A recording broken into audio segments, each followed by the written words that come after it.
Ever wondered why some people thrive under pressure while others just freeze? The answer isn't just talent, it's about psychology. Hey, I'm James Westphal. I'm an actor, a coach and a creative development specialist. I work with actors on their acting and audition technique, and I work with people in business, leadership and public facing roles connect, speak and lead with impact.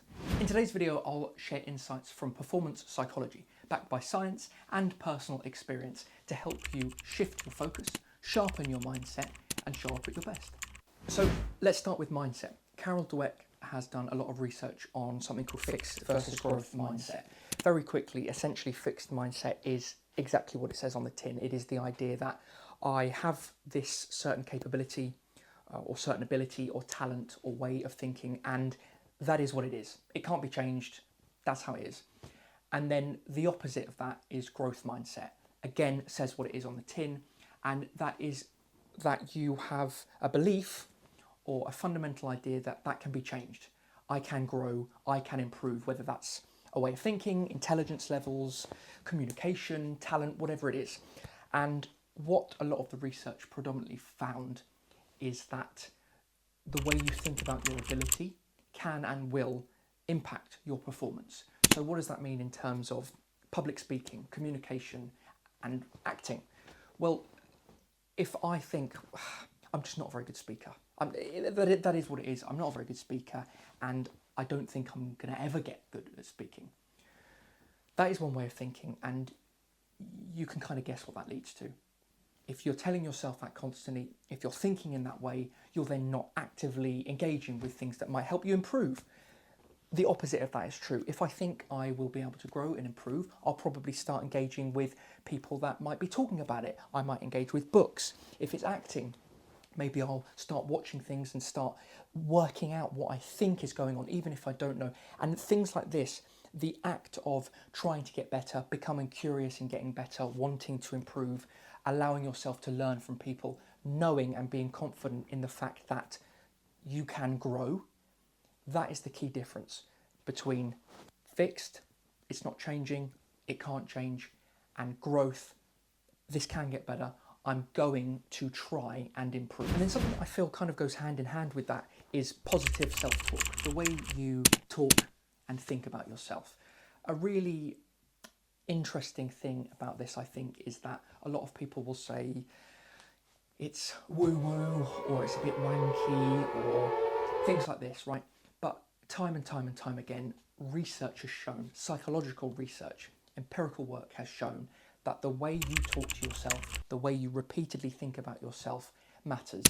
You can create neural pathways that are different. If I wake up every day and I tell myself, this is another day of me being rubbish at communicating, the chances are that is going to impact, probably on a subconscious level, maybe even a conscious level, how I show up for things, how I seek things out, how I engage with, let's say, public speaking. If I'm waking up, I'm not saying that we don't pay attention to our thoughts or we ignore them. You know, we've ingrained certain ways of talking to ourselves. That might happen. But then it's about, where do you go from there? Oh, okay, my first thought is, I don't think I'm going to be very good at public speaking. But then I can choose to tell myself, okay, I've had that thought, but actually what I'm going to tell myself now is that it's something that can grow. It's something that can change, or actually I can do this. There's no reason why I can't do it. Or loads of other people thought they were bad at it and now they're good at it. And the act of just creating these new, essentially neural pathways, is that it gives you a different outlook on something, a different way of going into engaging with the work. Positive self-talk, whether you think it's real or not, it is. There's loads of research out there. And do you know what? Sometimes it comes down to, even if you don't think it's real or you're a bit skeptical about it, surely it's much better to tell ourselves positive things than tell ourselves negative things, even if you don't believe them. You might tell yourself something positive and not believe it, but surely that's a better thing to do than tell yourself loads of negative things all the time and believe it. So then there's emotional regulation. Now, the goal isn't to eliminate stress or anything like that. You know, I won't go into it in this video, but there are a lot of ways in which certain types of stress are very positive, right? So the goal isn't to eliminate stress, it's how you deal with that. I've talked about it in previous videos. I will always go on to talk about it because it's so fundamental to performance in general, whether it's communication, speaking, athleticism, performance, whatever it is breath. Your breathing can regulate your emotions. It can calm your nervous system. Deep diaphragmatic breathing, and there's lots of different breathing techniques out there. I will go on to cover a couple in future videos, but essentially, the more you breathe, the deeper you breathe, the more relaxed you will become, the less stressed you will become, the more regulated your emotions and your nervous system becomes. Before you discard it or poo-poo it, just try it. So like almost everything, things can be trained, right? And that goes for our focus. The ability to select what you're focusing on, block out distractions, decide that you are going to give your time wholeheartedly to something. Again, that can be trained, but we know that the more intense, precise focus and commitment and concentration you give to something, the more likely you are to succeed or get better or grow, right? So things like mindfulness, meditation, again, breathing techniques, all these kind of things really help to grow your ability and your technique to focus. And it's hard, especially if you are, let's say, neurodiverse, like myself. Maybe you've got lots of things going on in your head. That's fine. Maybe it's just that actually I'm a little bit addicted to my phone. Who isn't? But it's about making those conscious decisions to try and practice new ways of working, which is, okay, I'm going to put my phone in the other room, or okay, I'm going to make sure I do 5 minutes of mindfulness meditation each day at the beginning of the day, because I know I've got a particularly busy mind, and if I want my focus and concentration to improve, to get better at X, Y, or Z, I'm going to have to start to put in the practice and the legwork. Then there's the social dimension of performance psychology, and I think it's important that we all don't underestimate the power of other people's help, support, encouragement, whether that is sharing an idea with someone whose opinion you trust and respect. It might not be the opinion that you want, but you respect and admire it. It might be that you work with a coach, let's say, that works with you on things, knows your strengths, knows your weaknesses, gives you tools to help you improve. Or it may just be friends and family cheering you on when you feel like you're shouting into the void and you're not improving as quick as you want to.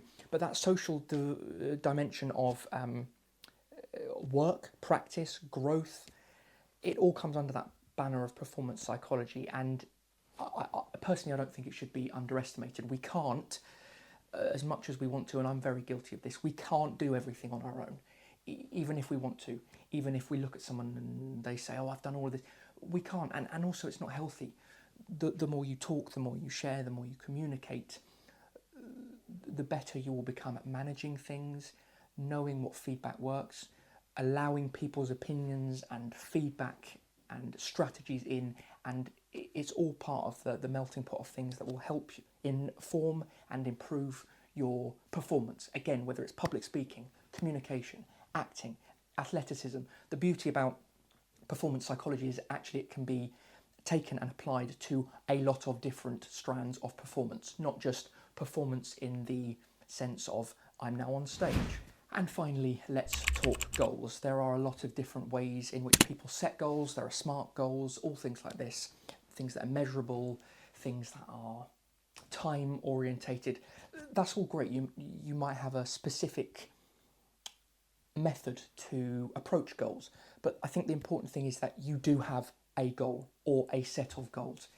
If we are kind of going in blind to something, how can you track progress? How can you know if you're getting better? How can you know if you're allotting the desired or right amount of time to something? If you have got a goal of, in, let's say, the next month, I want to have tried to achieve X and Y and Z, if you give yourself time, you're less likely to push things back. Recently I've started to think about how we, especially if you're a freelancer, sometimes it's hard to put the time and effort and focus onto your own personal things, whether it's a personal project or work. It's sometimes harder to do that than the time you very readily give to other people's work. Maybe work as a freelance that pays a bit more money, so that's the thing you've got to give your attention to. But I think there's something to be said for, if we are able to apply ourselves and give so much energy to other people's stuff, then why can't we do that for our stuff? In fact, we should be doing that first. I know that's not always available to us. There are lots of different situations and circumstances, but if we put ourselves first and apply the same energy and commitment to our stuff as we would other people's, again, we are more likely to succeed and to grow.